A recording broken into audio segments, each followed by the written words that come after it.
That was Silvertide. Now, our next guest was quite offended a couple of weeks ago when we slagged off the AFL because he happens to follow the game. It's Tommy Boyce from the Casanovas. How are you, Tommy? I'm great, thank you, Steve. Thanks for coming on the program. Now, who do you follow? Well, I follow the Saints, but with a sort of probably waning degree of loyalty lately, just because of the fact that just looking at the whole way it works and the whole thing just being a big business, and I'm a little bit disillusioned, probably because of the fact that we've lost like 3 grand finals and stuff. But yeah, it's just that whole kind of business thing and the whole league going the way of like a Premier League kind of thing in terms of people just chopping and changing clubs, spending on money and stuff. It just means that I kind of not as into it as I used to be. But yeah, still love watching the game. Yeah. Is that all professional sports you're disillusioned with, or just the AFL? Oh no, more so the AFL. I think because I personally can't really see the players having or coaches and stuff having any real loyalty to the club itself. I mean, they have loyalty to each other. I think they're as in teammates and so on. But I mean, there's the way Ross Lyon kind of upped and outed to Freo and stuff, and it just makes you kind of think, well, what's the point in being loyal to a club if they're not actually loyal to the club? It's sort of just this kind of. It's like an illusion, Are the Storm a chance of recruiting you then? The Storm? Oh, man. I'd have to... Every time I turn it on, I kind of flick it off, It's not because I find anything offensive about it. I just don't really get it, So it's just that kind of thing. I guess I'm just into AFL because I grew up with that, Yeah. Okay, let's move on to music. The big question is, there's a lot of questions, but where have you been for the last couple of years? Well, we've been, I don't know, what have we been doing? Damo and Jaws work full time now and stuff, and I've had a bit of a health issue. I've had a bit of chronic fatigue over the last couple of years, so that's kind of held me back a bit, and fortunately I'm sort of getting better from that, which is really good, so I'm just concentrating on writing this record, and once we get that done, we'll probably tour again and go back overseas and stuff. They don't really know the cause of chronic fatigue syndrome, do they? Or is there a cause? Well, for me, there was a definite thing, like there's a genetic hemochromatosis thing, which is an iron overload, which I got really hit with pretty hard. My iron was just way too high, and so lost all this weight and kind of was just feeling like death. And eventually, after giving a whole lot of blood, I felt a lot better. So I'm definitely on the upside of it, coming out of it and stuff. Things were going pretty well for you before that, weren't they? You got some good supports and getting plenty of airplay and publicity. Well, yeah, I mean, yes and no. We had to get good Triple J airplay in the country is like a real kind of crucial thing to tour, and so I think going back, it's quite a while now. They sort of stopped really playing this stuff a lot, so. Kind of makes it really, really hard to tour anything other than just the main cities, And even then, you're sort of struggling, like, without any really decent kind of radio support. So, I mean, we just put a single out pretty recently, and I'm not sure if that got played much or whatever, but then again, singles are kind of not really the kind of thing that people pay much attention to these days. You've got to really put out a long player. So, hopefully with the record coming out, we'll get some more radio, and which will enable us to kind of tour more extensively. We'll get you to introduce a song off one of the first 2 records shortly, but the first record, you were kind of doing the Airborne thing before there was Airborne, weren't you? Like, really, like that sort of straight-ahead rock thing. And I flicked on cable TV in America, they got the radio stations at the end of the channels, and, they were playing one of the songs off the first record. Second one seemed, correct me if I'm wrong, seemed a bit more Cheap Trick influenced, you know what I mean? What do you think that...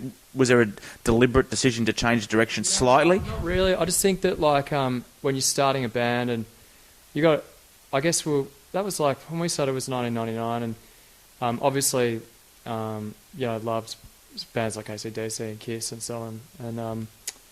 And when you first do your first kind of stuff, it's like you kind of, to exorcise that demon, you just sort of...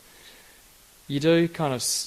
To create your own style, you do copy a little bit to start with, I reckon, and it's just a natural thing. And so yeah, we definitely had some, pretty AC/DC-esque kind of moments in the beginning, and but yeah, it was kind of a matter of doing that and like, yeah, cool, that's cool, but we're never really going to match AC/DC at their own game. So you move on and try and do more of your own thing, you know. So and that's the way I reckon it's just kind of a natural progression, you know.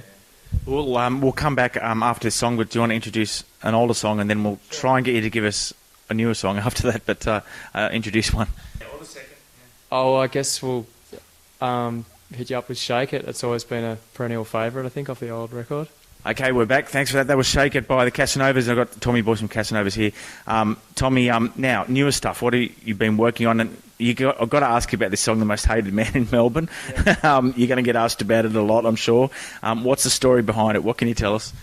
Well, it's, you know, there's only a certain amount I can kind of reveal, because I certainly can't reveal who it's about. I don't want to be, you know, in trouble legally or anything, but someone that, you know, used to work for us and who we sort of had a falling out with, and money, you know, disagreements over and stuff like that. So that was a really difficult time. And in actual fact, when you ask me what we've been doing lately, I can attribute the inactivity of the band and the sort of real hiatus in what we did a lot to that whole experience. So kind of went from just making music and stuff to going to, like, you know, worrying about money and all the damage and stuff, and going to VCAT and that kind of thing. So, yeah, it was a pain in the ass, but, you know, now we can sort of fortunately kind of look back on it and have a bit of a laugh and not sort of, you know, worry about it, because it's all history now. So, yeah.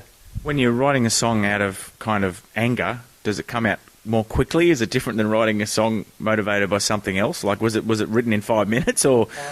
In actual fact, yeah, that song definitely was written really, really quickly.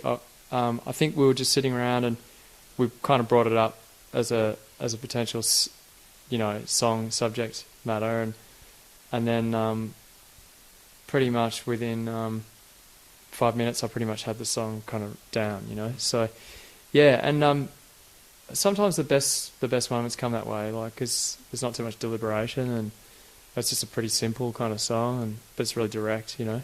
And then after it's written, do you have to go and get legal advice as to whether you can record it or release it? Oh, no, I was pretty sure that what we hadn't sung, if you're not naming anybody, you know, then you're pretty safe. And then, you know, our record label boss is also one of the top record music lawyers in town and in the country. So he was pretty, you know, able to advise us on that. And also, if anything was to happen, the would be directed at him as being the record company boss, you know, putting the record out rather than us. So if he wasn't comfortable with it, we'd have a problem, but he was fine, so it's okay, yeah. And any reaction from the subject yet? I have actually had a few second-hand reports of you know, sort of him being upset and all this sort of stuff, but you know, I'm honestly kind of just past all that now, and I don't really care, and like, to me that's just, well, you know, big deal. All I really care about is the song now, you know. Okay, before we play the aforementioned song, can you tell us a bit about how the writing's going for the new record, who's going to release it, when it's going to be out, that's sort of what the subject matter of the other songs are, maybe a bit about what it sounds like, if you could describe what it might sound like? Well, yeah, it's going to be pretty varied, I think, and like I've been writing quite a lot on my own for this one, and I just demo, like, I've got this little application on my iPhone which has just got a little multi-track thing, and I've always had Pro Tools and stuff on the computer and stuff, but I find that this method's been really, really good because it's just so low hassle. So I'll just, like, play a riff into the iPhone and then play some drums into it, and then, you know, record some vocals and a bit of bass or something, and you've got a song idea, and, you know, without having to just fuck around too much, you know. So that's been really good. Song material-wise, a lot of it's sort of personal stuff, and style-wise,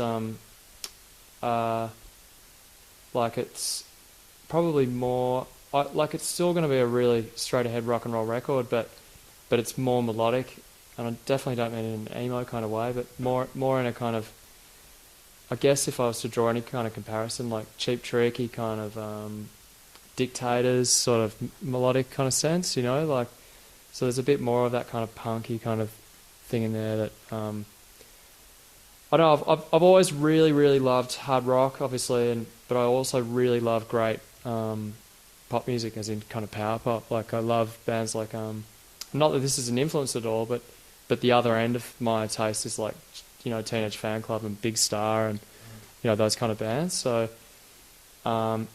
if I was to somehow able to fuse my love of that stuff with my rock and roll kind of thing, then that's a great thing, you know, because you're kind of more creating your own kind of thing. Well, thanks for being with us, Tommy, and here it is, the most hated man in Melbourne.